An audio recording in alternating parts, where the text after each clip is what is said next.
Hello everyone, let us do worksheet number 12 for class 10 students. आज का आपका topic है पावर शेयरिंग। ओके, इसको पावर नहीं कहते हैं, इसको बोलते हैं पावर शेयरिंग। सो शुरू करते हैं। The idea of power sharing is naturally linked to democracy. ठीक है, पावर शेयरिंग का आइडिया जो है वो नेचुरली किससे लिंक है? डेमोक्रेसी से।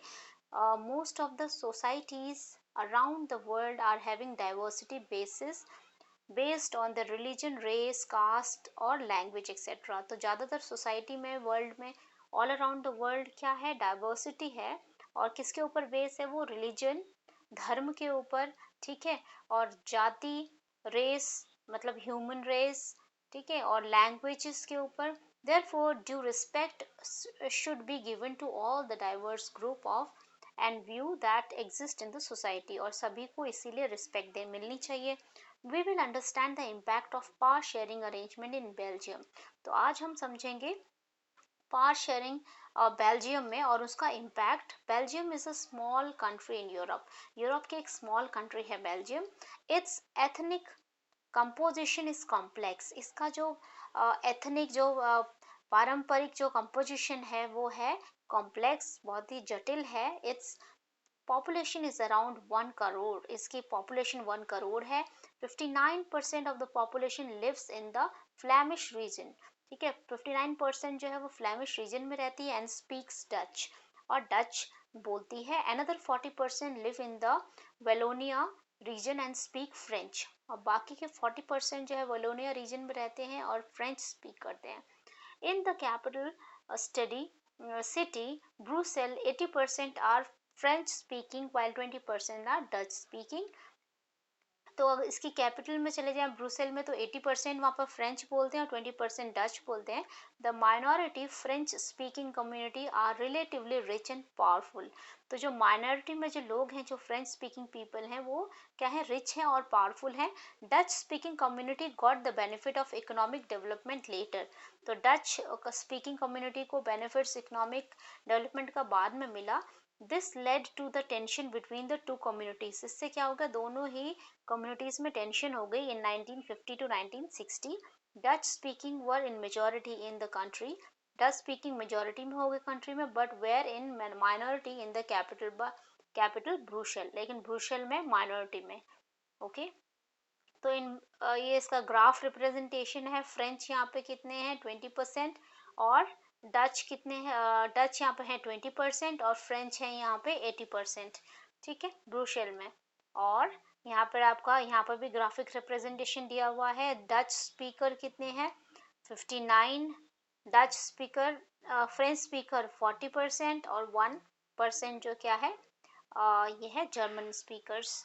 Okay, so between 1970 and 93, 4 amendments were brought in the Belgium constitution so as to bring an arrangement that would enable everyone to live together within the same country। तो 1970 से 1993 से 4 संशोधन किए गए उनके कॉन्स्टिट्यूशन में, उनके संविधान में। ओके, जिससे क्या हुआ? अरेंजमेंट आया। That bring an arrangement that would enable, जिससे हर किसी को क्या हुआ? एक साथ रहने का अच्छा वातावरण मिला। enables everyone to live together with the same country, कि एक ही कंट्री में रहें मिलजुल के और इनमें कोई टेंशन ना हो। तो steps taken to remove tensions. क्या स्टेप्स लिए गए टेंशन को हटाने के लिए? Equal number of Dutch and French speaking ministers in central government. Equal number of Dutch and French speaking ministers को सेंट्रल गवर्नमेंट में लिया गया। wide powers to state governments। state government are not subordinate to the central government। ठीक है, तो wide powers दी गई state governments को ज़्यादा। और separate government in Brussels in which both the communities have equal representations. ठीक है, सेपरेट गवर्नमेंट दी गई ब्रुसेल में दोनों ही कम्युनिटीज को। Community government elected by a particular language speaking community. This government has the power regarding culture, education and language related issues. और ये community government क्या करती है? लैंग्वेज रिलेटेड इश्यूज और एजुकेशन रिलेटेड इश्यूज को सॉल्व करती थी। ठीक है, टिक। अब हम करेंगे अगले questions. Tick the correct option. Which language speakers are in majority in Belgium. तो आपको बताना है कि बेल्जियम में मेजोरिटी में कौन से लैंग्वेज स्पीकर्स हैं। ठीक है, तो हमने आगे पहले पढ़ लिया है। यहाँ पर क्या बताया गया है, Belgium is a small country, है ना, इट्स पॉपुलेशन 59%, और वहाँ पे क्या बोल रहे हैं,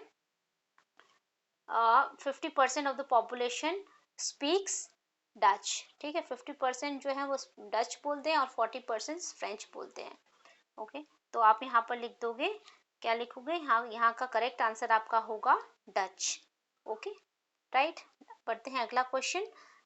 What was not a step taken to remove tension in Belgium between the conflict different communities, ठीक है, क्या चीज नहीं की गई वहाँ पर, state governments were given up wider powers किया गया था, प्रोविजन ऑफ कम्युनिटी गवर्नमेंट्स दिया गया है, appointment of governors to run community government, ठीक है, तो ये सी जो पार्ट है ये नहीं किया गया, सेपरेट गवर्नमेंट इन ब्रुसेल ये दिया गया है। ओके, सो आपका इसका आंसर आएगा सी। आई होप आपको क्लियर हो गया होगा।